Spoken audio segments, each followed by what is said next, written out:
बिस्मिल्लाहिर्रहमानिर्रहीम। आज हम पढ़ेंगे रैम के बारे में कि रैम क्या चीज़ है और कंप्यूटर के अंदर इसका क्या काम है और ये कैसे चलता है।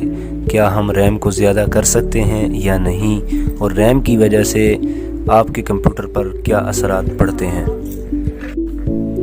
रैम 3 लफ्ज़ों से मिलकर बना है, RAM यानी रैंडम एक्सेस मेमोरी।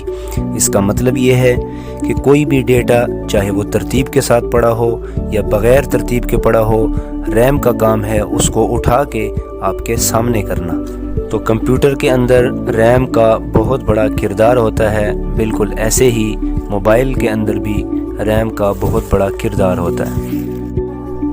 तो रैम ही की वजह से आपका कंप्यूटर स्लो भी हो सकता है और फास्ट भी हो सकता है। यानी आपके कंप्यूटर या आपके मोबाइल की जो कारकर्दगी है वो रैम की वजह से ज़्यादा भी हो सकती है और कम भी हो सकती है। तो बुनियादी तौर पर रैम का काम ये है कि जब भी आप किसी कंप्यूटर के अंदर या मोबाइल के अंदर जब आप किसी चीज़ को खोलते हैं, चाहे वो तस्वीर हो या वीडियो हो या गेम हो या कोई भी ऐसी चीज़ हो, जब वो आप खोलते हैं तो सबसे पहले जो किरदार अदा करता है वो रैम होता है। तो आपके कंप्यूटर के अंदर या मोबाइल के अंदर रैम जितनी ज़्यादा लगी होगी उतना ही सारी की सारी चीज़ें वो आपके सामने जल्दी ओपन होके आएंगी, जल्दी आपके सामने वो शो होंगी। तो रैम का काम कुछ इस तरह से है कि जब भी आप अपने कंप्यूटर को कोई हुक्म देते हैं, यानी कोई भी बटन दबाते हैं, तो सबसे पहले जो पैगाम पहुंचता है वो रैम की तरफ पहुंचता है। रैम फिर आगे जाते हुए कैशे मेमोरी के अंदर उस चीज़ को देखता है कि आया वो चीज़ कैशे मेमोरी के अंदर पड़ी हुई है या नहीं।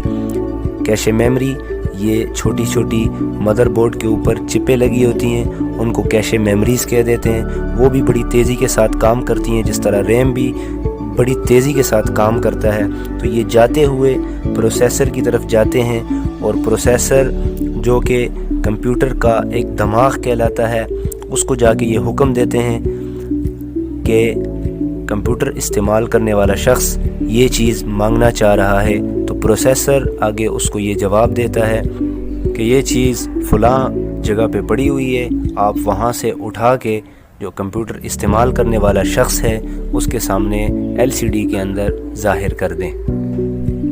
इसकी मिसाल आप एक दुकान की तरह ले लें। जिस तरह एक दुकान का मालिक होता है और एक उसके अंदर काम करने वाले लोग होते हैं, तो जो कस्टमर आता है, कस्टमर जाके दुकान के अंदर काम करने वाले जो वर्कर होते हैं उनसे कहते हैं कि हमें ये चीज़ चाहिए। तो वो सबसे पहले मालिक के पास जाते हैं और मालिक उनको आर्डर देते हैं कि फ़लाँ जगह पे चीज़ पड़ी हुई है, ये कस्टमर को दे दो।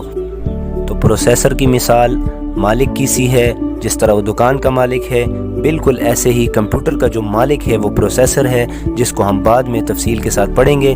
और उसके अंदर जो वर्कर काम कर रहे होते हैं वो है रैम, ठीक है, जो जल्दी के साथ काम करते हुए जो है ना चीज़ें हमें दिखाते हैं। और ये रैम इतने तेज़ी के साथ काम करता है कि बहुत ज़्यादा जो है ना काम सेकंडों के अंदर वो करके यूज़र जो होता है कंप्यूटर इस्तेमाल करने वाला उसके सामने उस चीज़ों को पेश कर देता है। और सारी की सारी चीज़ों को जो यूज़र चाहता है कि मैं उसको ओपन करूं, खोलूं, तो वो सारी की सारी चीज़ें उसके सामने ओपन करके सामने रख देता है। इसके बाद आती हैं रैम की अक़साम, कि रैम की कितनी किस्में हैं और कब वजूद में आई और कैसे वो काम करती हैं, और कम और ज़्यादा रैम की वजह से हमारे कंप्यूटर पर क्या असर पड़ता है, वो हम पढ़ेंगे अगले सबक में।